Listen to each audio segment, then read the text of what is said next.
Gen Z மட்டும் இல்லை, சின்ன குழந்தைகள் கூட அரசியல் ஆர்வம் வந்த மாதிரி தெரியுது.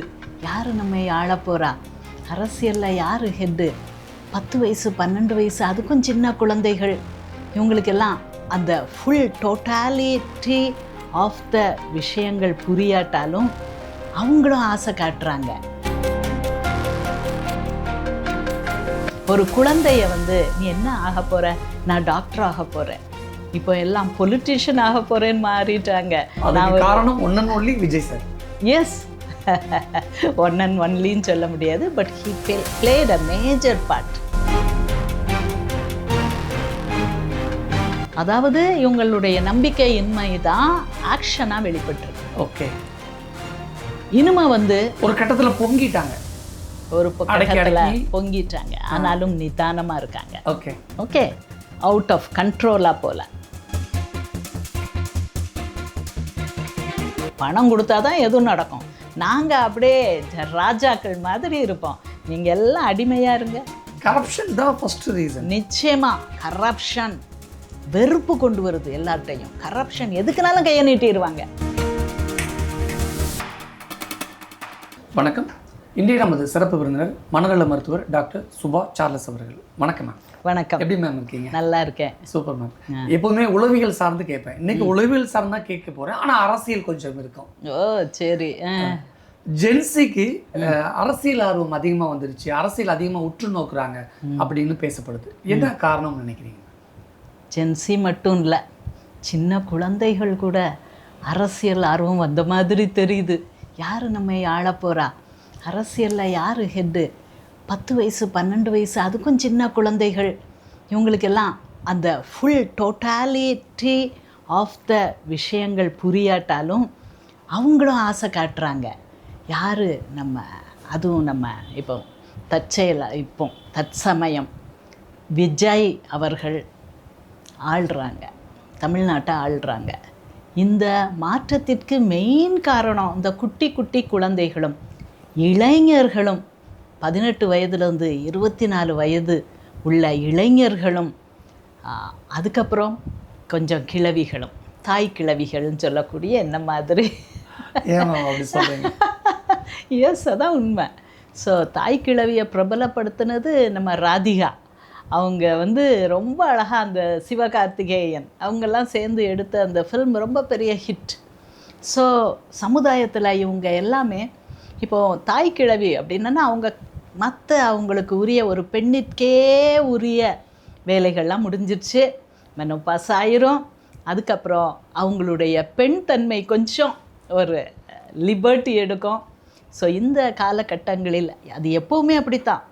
ஸோ அது அந்த பெண்கள், முதிர் வயதுடைய பெண்கள் சோஷியலாக ஈடுபடுவாங்க, சமுதாயத்துக்காக நீதி எது அநீதி எது தைரியமாக நல்ல சமுதாய மேம்பாட்டிற்காக நல்லா உழைப்பாங்க. ஸோ அப்படி ஒரு புரட்சி மாதிரி 2 வருடங்களுக்கு முன்னால் தொடங்கப்பட்ட ஒரு கட்சி ஆட்சியை பிடித்தது அப்படிங்கிறது ஒரு பெரிய விஷயம். 2 பெரிய ஜாயண்ட் மாதிரி இருந்தவர்களை பின்தள்ளிவிட்டு ஆட்சியை பிடித்தது. ஸோ அது இளைஞர்களுடைய எழுச்சி, அதை சேர்ந்த மற்றவர்களுடைய அக்செப்டன்ஸ், அந்த இளைஞர்கள் ஒரு எழுச்சி அடைகிறாங்க, பொலிட்டிக்கலில் ஒரு ஆர்வம் செலுத்துகிறாங்க, அதை எல்லோரும் ஆதரிக்கிறார்கள். அதான் அதில் விஷயம். விஜயை எல்லாருக்கும் ரொம்ப பிடிச்சிருச்சு, அதனால விஜய் என்ன பண்ணாலும் எல்லாரும் ரசிக்கிறாங்க. இப்போ விஜய் அரசியலுக்கு வந்திருக்காரு, அதனால அரசியலை எல்லாரும் உற்று நோக்குறாங்க, கவனிக்கிறாங்க, ஈடுபாடு காட்டுறாங்க, அப்படி புரிஞ்சுக்கலாமா? Correct correct.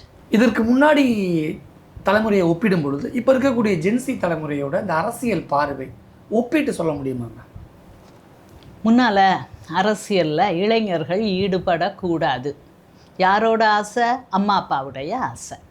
அதுக்கு மேல் காலேஜில் அவங்கள ஆளுகிற ப்ரொஃபஸர்ஸ், பிரின்சிபல், கரஸ்பாண்டன்ஸ், அதுக்கப்புறம் அப்படிப்பட்ட அந்த இளைஞர்கள், படிக்கிற இளைஞர்கள், அதாவது இந்த வயசில் என்ன செய்வாங்க, 18 to 24 ஒரு பயங்கர டெஸ்டோஸ்டிரான் ஸ்பைக் ஆண்களுக்கு வரும். ஆண்களுக்கு டெஸ்டோஸ்டிரான் எப்போ அதிகமாக இருக்குன்னா அதுதான் இருக்கும். நார்மல் ஆட்களுக்கு அந்த டைமில் இதாகும். எழுச்சி, தைரியம், கேள்வி கேட்கக்கூடிய திறன், அநீதிக்கு எதிர்த்து நிற்கிறது. ஸோ இப்படிப்பட்ட நேச்சுரல் விஷயங்கள் இருக்கும். ஒரு குழந்தைய வந்து நீ என்ன ஆக போகிற, நான் டாக்டர் ஆக போகிறேன், இப்போ எல்லாம் பொலிட்டீஷியன் ஆக போகிறேன்னு மாறிட்டாங்க. அதுக்கு காரணம் one and only Vijay sir. Yes, one and ஒன்லின்னு சொல்ல முடியாது, but he played a major part. Okay. ஏன்னா அவர் வந்து ஒரு பரிச்சயமான முகம். அவர் வந்து சின்ன வயசுலேருந்தே அவர் சினிமா மூலமாக எல்லோருடைய மனசையும் தொட்டுட்டார். ஓகே, ஸோ மனசை பிடித்து விட்டார், மனசுக்குள்ளே அவர் போய் உட்காந்துட்டார். ஸோ ஒரு சான்ஸ் கிடைக்கும்போது அதை அவர் நல்லா எக்ஸர்ட் பண்ணார். பக்க பலமாக நல்ல சப்போர்ட் சிஸ்டம். ஸோ எல்லாம் சேர்ந்து அழகாக ஆட்சியில் அவர் முதலமைச்சராக அழகாக உட்கார வைக்கப்பட்டிருக்கிறார். பொறுப்புகள் அதிகம். அந்த சிஸ்டம் ஸ்லோவாக தான் மாறும். இந்த டைட்டானிக் கப்பலை திருப்புறது, முன்னால் வந்து ஐஸ்பர்க் இருக்குது, ஒரு பெரிய பனிக்கட்டி இருக்குது, நம்ம மோத போகிறோம் அப்படின்னு தெரிஞ்சாலும் இந்த கப்பலை திருப்புறது ஒரு கடினமான விஷயம். எப்படி நம்ம டைட்டானிக் கப்பல் மாதிரி அடிபட்டுறக்கூடாது. ஸோ எல்லோரும் சேர்ந்து இது அழகாக அந்த இளைஞர்கள்னால் வந்த புரட்சி தான் இது. ஸோ இதை நல்லபடியாக கட்டி காத்து கொண்டு போகணும். இது எல்லோருக்கும் ஒரு பொறுப்பு. விஜய் இப்போ முதலமைச்சர் ஆகிட்டாரு. முன்னாடிலாம் ஸ்கூலில் காலேஜ்லலாம் நீங்கள் என்ன ஆக போறீங்கன்னா டாக்டர் ஆக போகிறேன், இன்ஜினியர் ஆக போகிறேன்னு சொல்லுவாங்க. இப்போ விஜய் முதலமைச்சர் ஆனதுனால நான் நாளைக்கு தமிழ்நாட்டோட சிஎம் ஆக போகிறேன், நான் அரசியல்வாதி ஆக போகிறேன் அப்படின்னு நீங்களும் குழந்தைகள் ஸ்டூடெண்ட்ஸ்லாம் சொல்ல ஆரம்பிச்சிடுவாங்க. அப்படி ஒரு கல்ச்சர் இப்போ விஜய் உருவாக்கி இருக்காரு. அப்படி புரிஞ்சுக்கலாமா? கரெக்ட், நீங்கள் சொல்கிறது ரொம்ப கரெக்ட். நாங்கள்லாம் அப்படித்தான், என்ன ஆக போகிற, டாக்டர் ஆக போகிறோம், சரி படிப்போம். இப்போ அதுக்கு மேலே ரொம்ப கடினமாயிடுச்சு. நான் டாக்டர் ஆக போகிறேன், அரை மார்க்கில் போயிடுது. பிள்ளைகள் சூசைட் பண்ணிக்கிறாங்க.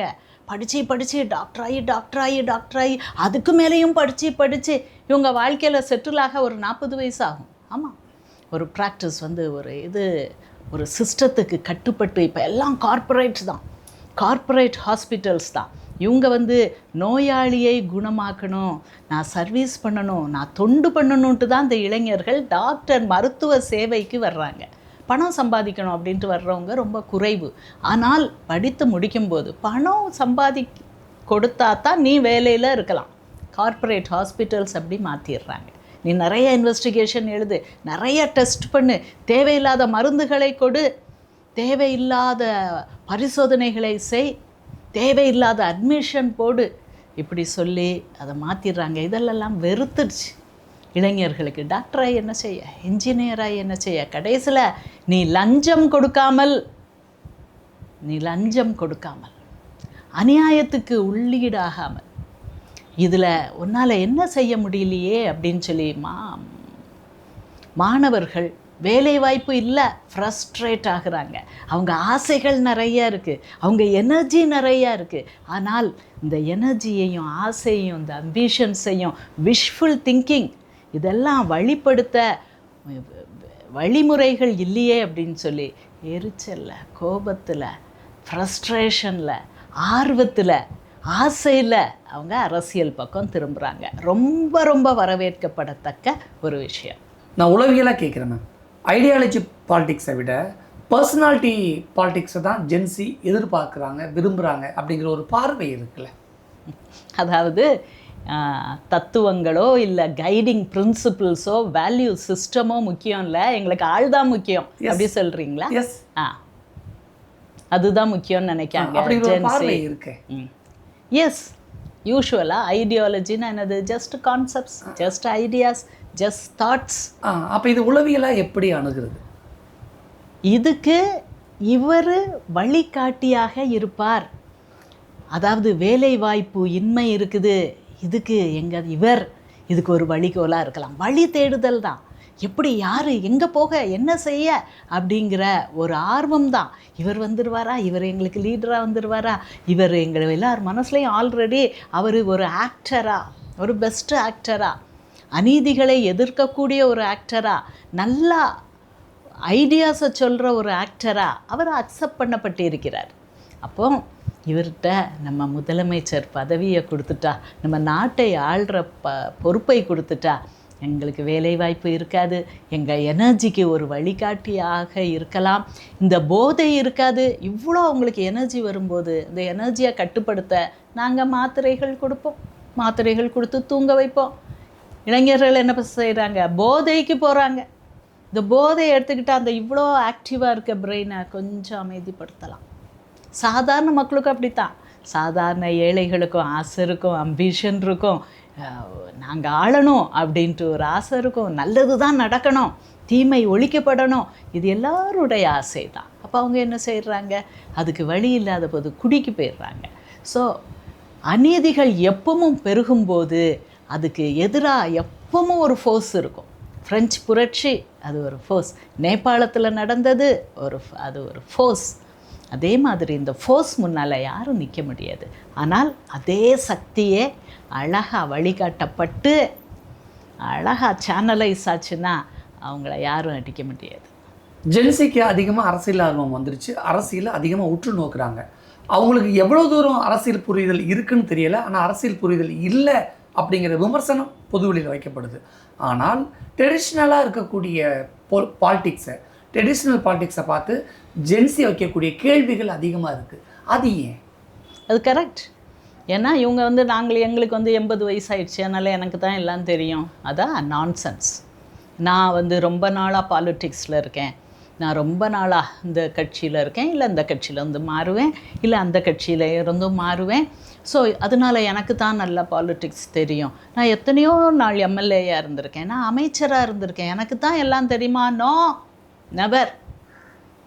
எப்பவும் எல்லாத்துக்கும் மல்டிபிள் டைமென்ஷன்ஸ் உண்டு. அவங்களுக்கு தெரிஞ்ச அரசியலில் இப்போ என்ன நடந்திருக்கு? போதை தலைவிரித்து ஆடுகிறது, போதையை விற்று கவர்மெண்ட்ஸ் பிழைக்குது. அதுக்கு மேலே அந்த பிள்ளைகளுக்கு அந்த எனர்ஜெட்டிக்காக படி படி படி படி சொல்லி படித்து உயிரை விட்டு வெளியே வர அந்த இளைஞர்களுக்கு ஆப்பர்ச்சுனிட்டிஸ் இல்லை. அவங்களுக்கு அவங்க திறமையை வெளிப்படுத்த கல்வி சிஸ்டம் தப்பு, கரப்ட். இப்போ அந்த சிபிஎஸ்சியில் 3 இளைஞர்கள் சேர்ந்து உழுக்கிறாங்க, பார்லிமெண்ட்டை உழுக்கிறாங்க, கல்வித்துறையை உழுக்கிறாங்க. 17 வயசு பையன், என்னோட பேப்பர் இது இல்லை, நான் உங்கள் சிபிஎஸ்சி கரெக்ஷன் பண்ணுற அந்த வெப்சைட்டுக்குள்ளே போய் நான் மாற்ற முடியும், இது தப்பு இருக்குன்ட்டு நான் எவ்வளவோ நாளாக சொல்லிக்கிட்டு இருக்கேன், இதுக்கு தீர்வு இல்லை அப்படின்னு சொல்லி எவ்வளோ அழகாக அவங்களுக்கு இருக்குது, அறிவு இருக்குது, நாலேஜ் இருக்குது, அவங்களுக்கு புரிதல் இருக்குது. புரிதல்லாம் இல்லாமல் இல்லை, 2 வயசு பிள்ளைக்கு புரியும். சரியா? ஃபுல் டோட்டாலிட்டி தெரியாட்டாலும் அவங்களுடைய ஆங்கிள், அவங்க பார்க்குற ஆங்கிள் எல்லாத்துமே மல்டி டைமென்ஷனல் தான். ஸோ அவங்க பார்க்குற பார்வை, அவங்க எங்கே ஃபோக்கஸ் பண்ணுறாங்களோ அதில் அவங்க தேர்ந்தவர்களாக இருக்காங்க. நெடுநாள் அரசியல்வாதிகளை கூட இந்த யங்ஸ்டர்ஸ், இந்த ஃபோர்ஸ் தான் நம்மளை முன்னால் இழுத்துட்டு போடும். பெரிய ஆட்களுக்கு விவேகம் இருக்கலாம், நிதானம் இருக்கலாம், ஆனால் இந்த ஃபோர்ஸ், இந்த சக்தி இல்லாமல் ஒன்றுமே செய்ய முடியாது. இளைஞர்களுக்கு பெருசாக அரசியல் மீது நம்பிக்கையே இருந்ததில்லை. ஆனால் இன்றைக்கி இருக்கக்கூடிய அந்த ஜென்சிக்கு அரசியல் மீது நம்பிக்கை இருக்கா, அல்லது ஒரு ஒரு ஒரு ஃப்ரஸ்ட்ரேஷன் அப்படின்னு பார்க்குறேன்? ஃப்ரஸ்ட்ரேஷன், வெறுப்பு, கோபம் எல்லாம் இருக்குது, நம்பிக்கையின்மை எல்லாம் இருக்குது. அப்போ இதை எப்படி புரிஞ்சுக்கிறது? அதாவது இவங்களுடைய நம்பிக்கையின்மை தான் ஆக்ஷனாக வெளிப்பட்டிருக்கு. ஓகே. இனிமே ஒரு கட்டத்தில் பொங்கிட்டாங்க, ஒரு கட்டத்தில் பொங்கிட்டாங்க, ஆனாலும் நிதானமாக இருக்காங்க. ஓகே ஓகே, அவுட் ஆஃப் கண்ட்ரோலாக போல. சரியா? நிதானம் இருக்காங்க. இன்னும் அவங்க நிதானமாக இருக்க புது அரசியல் வந்திருக்கு, புது கட்சி வந்திருக்கு, இவங்க டேக் ஓவர் பண்ணியிருக்காங்க. டைம் கொடுக்கணும். இவங்களும் அந்த தேர்தல் வேகத்தில் பலருக்கு டிக்கெட் கொடுத்து, ஆனால் எப்படி டிக்கெட் கொடுக்கப்பட்டது? அங்கே உள்ள லோக்கல் லீடர்ஸ், ஒரு லீடர் தன்னால் உருவாக்குவாங்க. ஸோ அந்த இடத்துல நிற்பாங்களா, அவங்களுடைய பிரச்சனையை கேட்பாங்களா? ஸோ அப்படிப்பட்டவங்களுக்கு அது ஒரு அவங்களுக்கு ஃபஸ்ட் ப்ரிஃபரன்ஸ் கொடுத்து அவங்கள வைக்கிறாங்க. ஸோ இதுகளில் கொஞ்சம் தப்பு இருக்கலாம், பட் ஈவென்ச்சுவலாக இன்னும் எலெக்ஷன் வந்துக்கிட்டே தான் இருக்கும். ஸோ இந்த எலெக்ஷனில் அவங்க கரெக்டாக தப்புகளை களைந்து கரெக்டான விஷயத்தில் இந்த இளைஞர்கள் விரும்புகிற மாதிரி நீதி வேணும், எங்களுக்கு வேலை வாய்ப்பு வேணும், எங்களுக்கு இந்த குற்றங்கள் நடக்கக்கூடாது, எங்களுக்கு போதை எங்களை கொடுத்து எங்களை அழிச்சிடாதீங்க.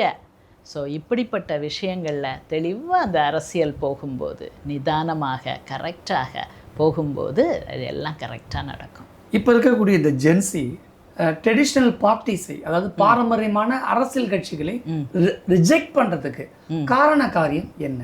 அதான் அவங்களுடைய ஊழல். ஊழல் பணம் கொடுத்தா தான் எதுவும் நடக்கும். நாங்கள் அப்படியே ராஜாக்கள் மாதிரி இருப்போம், நீங்கள் எல்லாம் அடிமையாக இருங்க. கரப்ஷன் தான் ஃபர்ஸ்ட் ரீசன். நிச்சயமாக கரப்ஷன் வெறுப்பு கொண்டு வருது எல்லார்ட்டையும். கரப்ஷன் எதுக்குனாலும் கையை நீட்டிடுவாங்க. அதாவது நம்ம பிச்சைக்காரங்க கையை நீட்டி பார்த்து இது பண்ணியிருக்கோம். பெரிய பெரிய அதிகாரிகள் கையை நீட்டி பார்த்துருக்கோமா? அது நடக்குது. தன் வேலையை, ஒரு கவர்மெண்ட் சர்வெண்ட் தன் வேலையை செய்வதற்கு நீட்டிடுவாங்க கையை. யார்கிட்ட நீட்டுவாங்க? கவர்மெண்ட் ஹாஸ்பிட்டல்ஸில் இருக்குது கரப்ஷன். ஏழைகள்கிட்ட, முடியாதவங்கக்கிட்ட கையை நீட்டிடுவாங்க. இவங்க பெரிய பெரிய கார் வச்சுருப்பாங்க, பெரிய பெரிய வீடு கட்டியிருப்பாங்க, ஆனாலும் கையை நீட்டுவாங்க. அதுதான் மேஜர் கட்சிகளில் பார்க்கும். ஊழலுக்காக சீஃப் மினிஸ்டரும் அவங்களுடைய தோழியும் தண்டிக்கப்பட்டார்கள், ப்ரூவ் பண்ணப்பட்டு. ஊழல் அவங்க மேலே ஒரு ஜட்ஜ், எஸ், ஒரு சிம்பிளான ஜட்ஜ், டெல்லியில் இல்லை, நம்ம தமிழ்நாட்டில் தான்.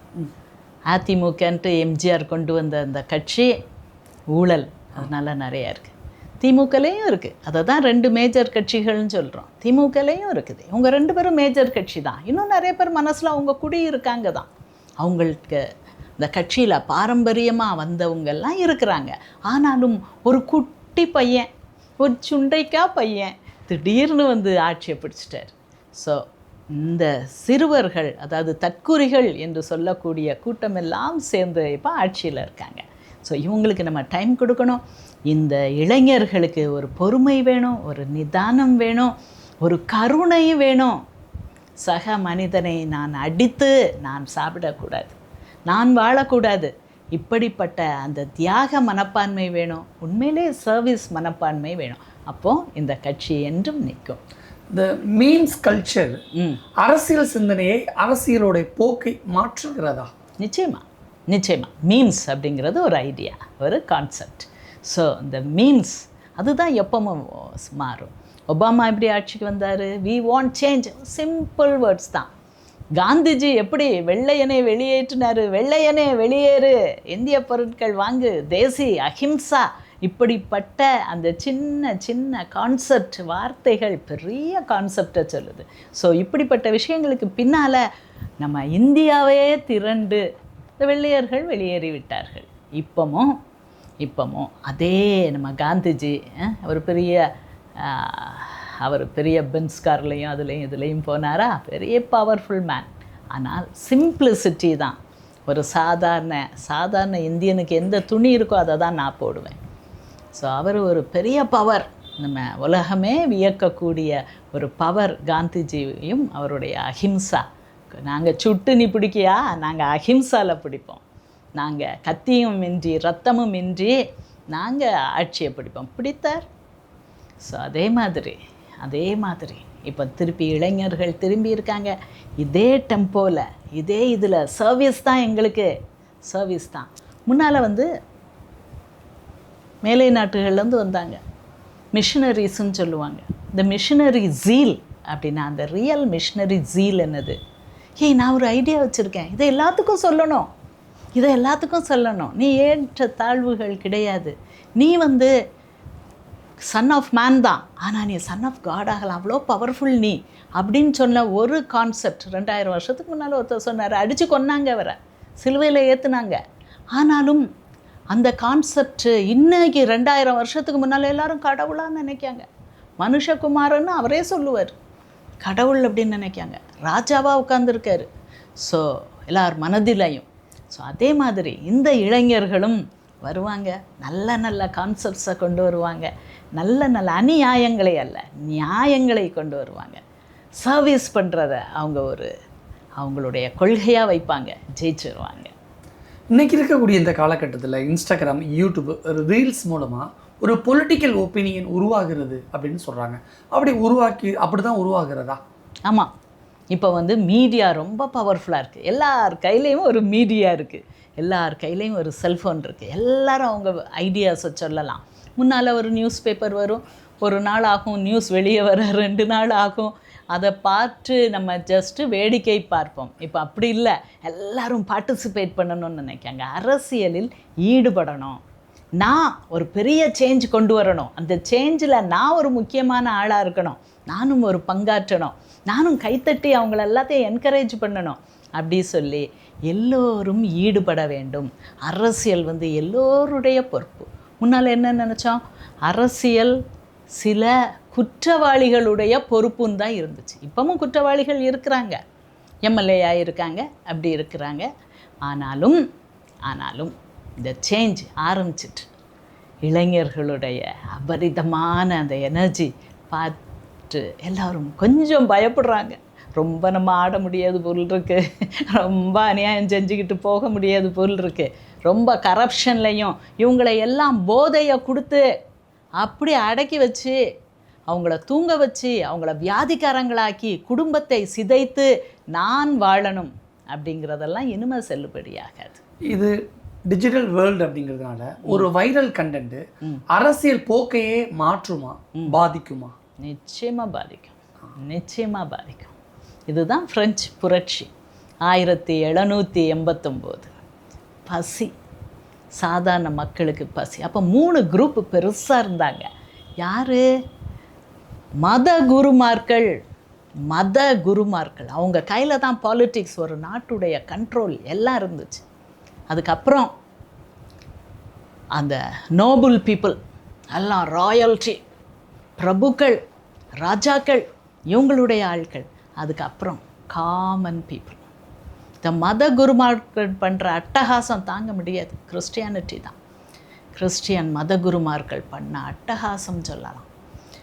அவங்க தான் நாட்டுடைய சட்டத்தை தீர்மானிப்பாங்க. அவங்க ராஜாவை அவங்க தான் அவங்களுக்கு முடிசூட்டி அவங்கள ராஜாவாக்குவாங்க. பெரிய பெரிய நொபிலிட்டி நிறையா இருந்தது. யார்? காமன் மக்கள். ஒரு நாள் அவங்க எழும்புனாங்க, இந்த பசி தாங்காமல், வேலை வாய்ப்பின்மை தாங்காமல். இவங்கெல்லாம் அப்படியே நொபிலிட்டி, இவங்கள பார்த்து அவங்க அதிசயிக்கணும். அவங்க அப்படியே ஊர்வலம் வருவாங்க, எல்லாரும் அவங்கள பார்த்து அதிசயித்து எங்கள் ராஜா ஹேல், எங்கள் ராஜாங்கணும். அதுக்கு முடிவு வந்துச்சு. பாஸ்டில் சிறை, யார் தப்பு பண்ணாலும் சிறைச்சாலையில் போட்டுருவாங்க. அதை அடித்து நொறுக்குனாங்க. அதுக்கப்புறம் அந்த ராஜா ராணியையே சிறை சேதம் பண்ணார்கள், கிலட்டின் போட்டு சிறை சேதம் பண்ணார்கள். அதுக்கப்புறம் தான் ஜனநாயகம்னு வந்துச்சு. Government of the people, by the people, for the people, இந்த கான்செப்ட்ஸ்லாம் வந்தது அதுக்கப்புறம். ஸோ இன்னும் கான்செப்ட்ஸ் வரும், அழகழகான ஐடியாஸ் வரும், பொறுப்புகள் வரும். கவர்மெண்ட்டில் நான் பொலிட்டீஷியன் ஆகிறேன்னா, ஆகா எப்படிடா சம்பாதிக்கலாம், நிறையா கொடுக்கேன், இத்தனை கோடிகள் நான் செலவழிக்கேன், அதை மாதிரி 10 மடங்கு நான் எடுப்பேன்ட்டு ஒரு வெறியோடு தான் இதுவரை அரசியல் வந்தாங்க. இதே அரசியல் தான் 2 பெரிய கட்சிகள், ஒருத்தரும் ஒருத்தருக்கு சளைத்தவர்கள் அல்ல, கொலை பண்ணுவாங்க. அவங்க பணத்தை உரிகிறதுக்கு என்னமும் செய்வாங்க. அந்த குடிகாரன்ட்ட கூட ஒரு 10 ரூபா வச்சு, 10 ரூபா பாட்டில், 10 ரூபா இதுன்னு சொல்லி தான் அது போச்சு. அது அழிந்து போச்சு. அதுதான் அதுக்கு அகெயின்ஸ்டானது. இந்த குடி, அந்த போதை அப்படி விரிச்சு விட்டது, எல்லாத்தையும் அவிழ்த்து விட்டது. ஒரு அரசாங்கம் உன்னைய கொன்று உன் லிவரெல்லாம் அழித்து உன் குடும்பத்தை அழித்து நான் அரசியல் நடத்த முடியுமா? முடியாது. அதை இப்போ ப்ரூவ் பண்ணியிருக்காங்க. இது வரணும், இந்த சேஞ்சஸ் வரணும். ஸோ இந்த அரசியல்வாதிகள் தான் பெரிய பெரிய மது ஆலைகள் வச்சுருப்பாங்க. அவங்களுடைய மதுவை அதாவது அக்செப்டட் மது கடைகள், அன்அக்செப்டட் மது கடைகள், இப்படிலாம் பண்ணாங்க. ஸோ இதெல்லாம் பார்த்து வெளுத்து தான் இப்போ ஆட்சி மாற்றம் வந்திருக்கு. இந்த ஆட்சி மாற்றம் ஒரு பெரிய பொறுப்பு, சின்ன பொறுப்பு இல்லை, பெரிய பொறுப்பு. தன்னை வெறுத்து, தன்னை வளர்க்குறத விட்டுட்டு, அடுத்தவங்களை பார்த்து, அந்த ஏழைகளை பார்த்து அவங்களுக்காக நான் சர்வீஸ் பண்ணி நான் அவங்கள வளர்த்து எடுப்பேன் அப்படின்றது கரெக்டாக வந்துச்சுன்னா ரொம்ப அழகான ஒரு அரசியல் சூழல் வந்துடும். ஆனால் யூத் ஓட்டர்ஸை பொறுத்த வரைக்கும் ரொம்ப குயிக்கான ஒரு ரிசல்ட்டை எதிர்பார்க்குறாங்க அப்படின்னு ஒரு விமர்சனம் இருக்குல்ல? கரெக்ட். இது உளவியலாக எப்படி பார்க்கும்? அவசரம்தான், ஆசை தான், எல்லாம் மேஜிக்கலாக ஒரு நொடியில் நடக்கணும் அப்படின்ட்டு தான். பொறுமையின்மை தான். ப்ராக்டிக்கல் உலகத்தை ரியாலிட்டி என்னது, நம்ம ஆசை என்னது. அதாவது 2 இது இருக்குது. அந்த மனம் தடுமாறுவதே அதுதான். ஆசை ஒன்று இருக்குது, எனக்கு இப்படி ஆகணும் இப்படி ஆகணும். அதாவது ஆசை இருக்குது, தாசில் பண்ண அதிர்ஷ்டம் இருக்குது, மாடு மேய்க்கம்பாங்க. ஸோ நம்ம ஆசை எல்லாம் பெருசு பெருசு பெருசு, அதுக்கு கணக்கே கிடையாது, அதுக்கு எல்லையே கிடையாது. ஸோ என்னதும் நம்ம ஆசைப்படலாம். ஆனால் ரியாலிட்டியில் அது முடியுமா?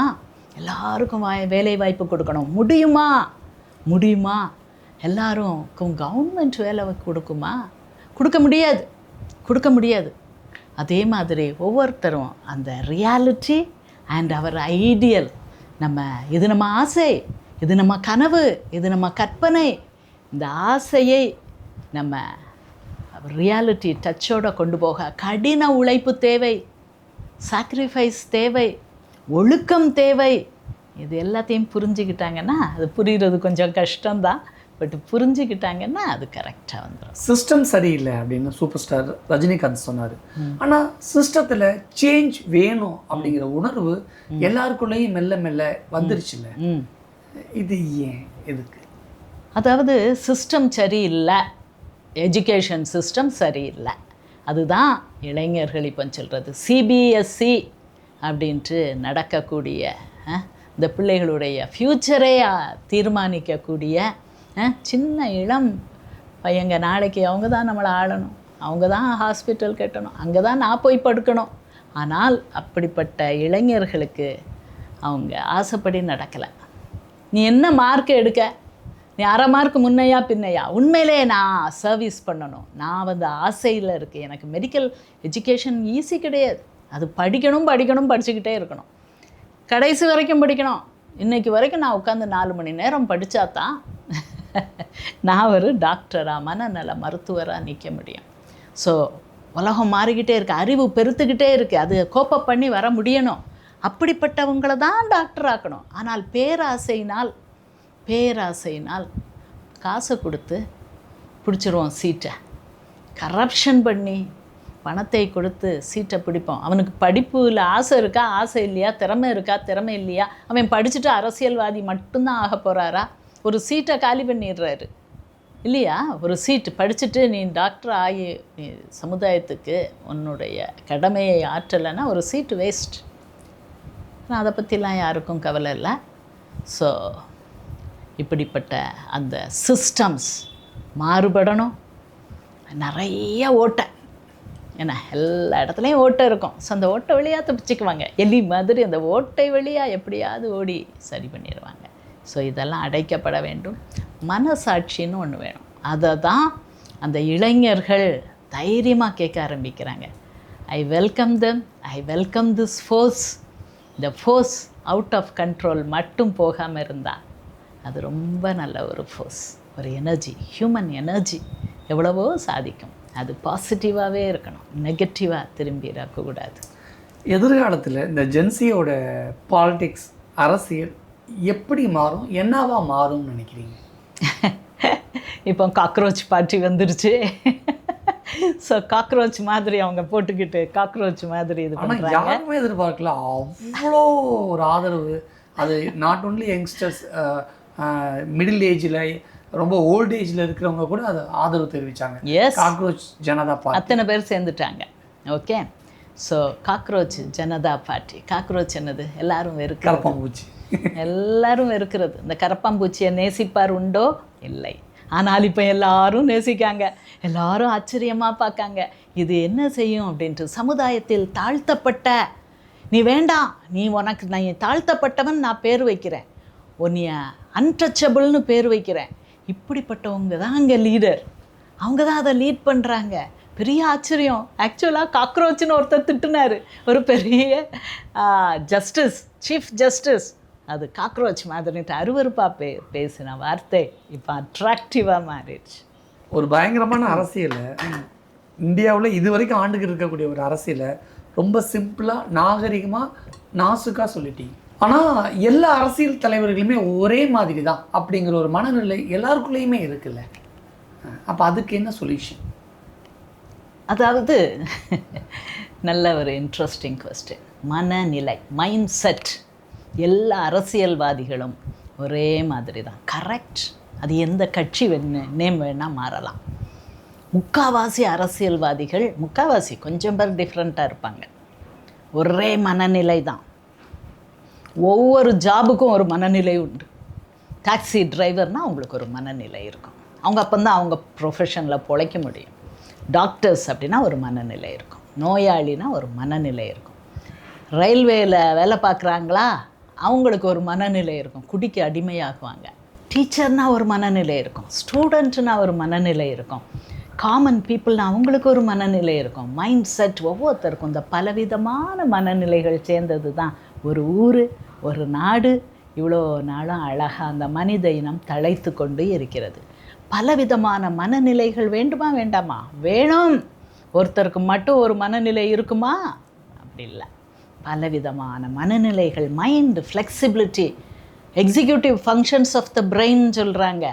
அப்படின்னா என்னது? நீ ஒரு டாப் ஆளாக இருக்கணும்னா காக்னிட்டிவ் ஃப்ளெக்சிபிலிட்டி. அடுத்து உங்களுடைய மனநிலையை, இது என்னது அப்படின்னு க்யூரியஸாக பார்த்து அதை புரிந்து கொள்ளணும். எல்லாம் தப்புன்னு சொல்ல முடியாது, எல்லாத்தையும் ஆப்போசிட் திங்கிங் வேணும். அதை தான் காக்னிட்டிவ் ஃப்ளெக்சிபிலிட்டிங்கிறாங்க. அதுக்கப்புறம் இமோஷனல் கண்ட்ரோல் வேணும். உன் இமோஷனை உன்னால் கண்ட்ரோல் பண்ண முடியணும். எனக்கு கோவம் வருது, ஆங்கர் வருது, எல்லாரையும் அடித்து கொன்றுவேன், எல்லாத்தையும் தீ வச்சு எரிப்பேன். அப்படி போகக்கூடாது, போக முடியாது. உன் இமோஷனை உனக்கு கண்ட்ரோல் பண்ண தெரியணும். ஸோ இது எல்லாமே நம்மளை இன்னும் சிறந்த மனிதர்களாக மாற்றும். நம்ம மனித சமுதாயம் எவ்வளவோ கஷ்டங்களை பார்த்து வந்திருக்கு.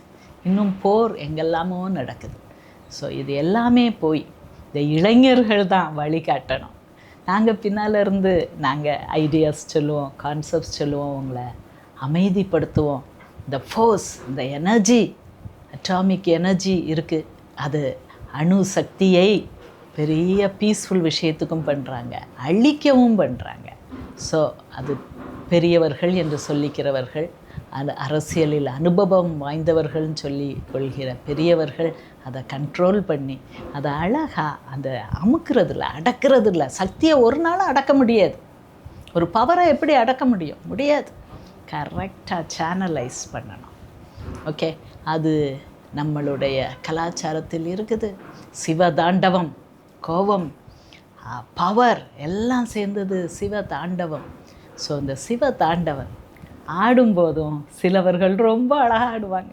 அதுலேயும் ஒரு கலை இருக்கும், ஒரு நயம் இருக்கும், அதில் ஒரு ஒழுங்கு இருக்கும், ஒரு ரிதம் இருக்கும். ஸோ அதே மாதிரி இதெல்லாம் நம்ம கல்ச்சர் தான், நம்ம கான்செப்ட்ஸ் தான். ஸோ இது எல்லாத்தையும் பார்த்து நம்ம இளைஞர்களுடைய பவர், இளைஞர்களுடைய எழுச்சி, இளைஞர்களுடைய எனர்ஜி தப்பாக போகாமல் சேனலைஸ் பண்ணி போதான்ட்டு நம்ம பார்த்துக்கிட்டோன்னா எல்லாம் கரெக்டாக இருக்கும். விஜயோட அரசியல் வருகைக்கு பிறகு ஒரே நேரத்தில் ஒரே அடியாக எக்கச்சக்கமான யங்ஸ்டர்ஸ் வந்து அரசியலுக்கு வரணும்னு நினைக்கிறாங்க, ஆசைப்படுறாங்க. அப்படிப்பட்ட இளைஞர்கள் தற்குறின்னு பேர் ஒரு கட்டத்தில் ஒரு இடத்துல வாங்குறாங்க. அப்படி அந்த இளைஞர்கள் தற்குறின்னு பேர் வாங்காமல் ஆக்கப்பூர்வமான அரசியலை முன்னெடுக்க நீங்கள் சொல்லக்கூடிய உளவியல் ரீதியான ஆலோசனைகள். அழகான கேள்வியாக கேட்குறீங்க. So emotional control first. Emotions வந்து எப்படியும் தூண்டப்படலாம், ரொம்ப கேர்ஃபுல்லாக இருக்கணும். பக்தி பரவசத்தில் ஆடலாம், அகோரியாக போயிடலாம். பக்தி பரவசம் தான், அது ஒரு டைப் ஆஃப் பக்தி தான். பிணத்தை தின்னலாம், இன்னொரு இமோஷன் அழிக்கலாம், அடித்து கொல்லலாம். இளம் சிறு குழந்தையை கையை ஒடிச்சு ரசிக்கலாம். அம்மாவும் கள்ள காதலனுமாக சேர்ந்து ஒரு வயசு பிள்ளைய கையை உடைச்சி சிகரெட்டால் சுட்டு ரசிக்கலாம். ஸோ இப்படிப்பட்ட இமோஷன்ஸ் தாண்டவம் ஆடுகிறது. எல்லாம் எக்ஸ்ட்ரீம்ஸ் தான். பக்தி பரவசம் சொல்லிட்டு உருள்றாங்க, கத்துறாங்க, கூச்சல் போடுறாங்க. துணி எங்கே போகுது, நம்ம எங்கே உருள்றோம் அது கூட தெரியாமல் பண்ணுறாங்க. ஏய் விழு அப்படின்ட்டுனா விழுந்துடுறாங்க. ஸோ இப்படிப்பட்ட அதை அக்செப்ட் பண்ணுறவங்க நிறைய பேர் இருக்காங்க. பக்தி அதில்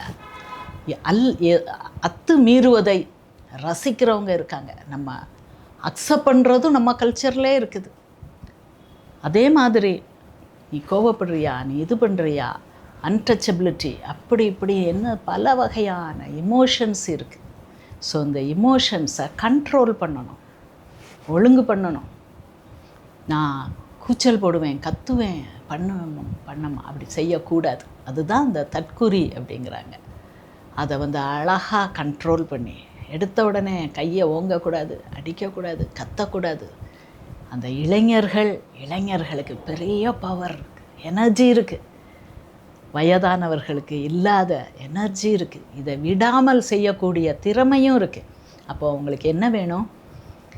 ஓ, இவங்களும் கரெக்டாக இருப்பாங்களோ, ஓ இந்த பாட்டி சொல்கிறது கூட கரெக்டாக இருக்குமோ, ஓ இந்த இவர் இப்படி சொல்கிறாரு அதுவும் கரெக்டாக இருக்குமோ, அப்படி சொல்லி காக்னேட்டிவ் நாங்கள் தான் கரெக்டுன்னு நினைக்கக்கூடாது. இமோஷ்னல் கண்ட்ரோல் வேணும். மற்றவர்களுடைய வியூ பாயிண்ட்டையும் அக்செப்ட் பண்ணுறது வேணும். அதுக்கு அடுத்தது ஸ்ட்ராங் ஒர்க்கிங் மெமரி அப்படிம்போம். என்ன செய்கிறோம், ஏது செய்கிறோம், நேற்று என்ன செஞ்சோம், எதுக்காக பிளான் பண்ணோம், முதல்ல நம்ம ஆசை என்னதான் இருந்துச்சு, நியாயம், நீதி, நேர்மைக்காக இருந்துச்சு. இப்போ மாறி எனக்கு ஒரு சான்ஸ் கிடச்சிருச்சு, நான் பணம் அடிப்பேன், என் பவரை காட்டுவேன், நான் பணக்காரன் ஆயிடுவேன். இப்படி என்னுடைய ஆசைகள் மாறிவிட்டதா? எதற்காக நான் வந்தேன், எதற்காக நான் உழைத்தேன், எதுக்காக இந்த ஆசைலாம் எனக்கு நிறைவேறி இருக்கு இப்போது? எஸ், இளைஞர்கள் தான் ஜெயிச்சிருக்காங்க. பெரிய பெரும் பெருச்சாளிகள்லாம் போயிட்டாங்க, இளைஞர்கள் ஜெயிச்சிருக்காங்க. ஸோ இதை வந்து அவங்க மனசில் வச்சுட்டு, நானும் அதே மாதிரி ஒரு பெருச்சாளியாக மாறிட மாட்டேன், நான் இளைஞனாகவே நீதிக்காக நேர்மைக்காக உழைப்பவனாகவே நான் இருப்பேன். அப்படி அவங்க அந்த 3 குணத்தையும் நல்லா வச்சுக்கிட்டாங்கன்னா அழகாக இருக்கும், ரொம்ப நல்லாயிருக்கும். Super ma'am. இப்போ இருக்கக்கூடிய ஜென்சி இளைஞர்களுக்கு ஆக்கப்பூர்வமான நிறைய டிப்ஸ் முன் வச்சுருக்கீங்க, அவங்களுக்கு கொடுத்துருக்கீங்க. கண்டிப்பாக ரொம்ப யூஸ்ஃபுல்லாக இருக்கணும் அப்படின்னு நம்பலாம். நிறைய விஷயம் ரொம்ப அழகாக ஷேர் பண்ணிக்கிட்டீங்க. மிக்க நன்றி மேம். நன்றி.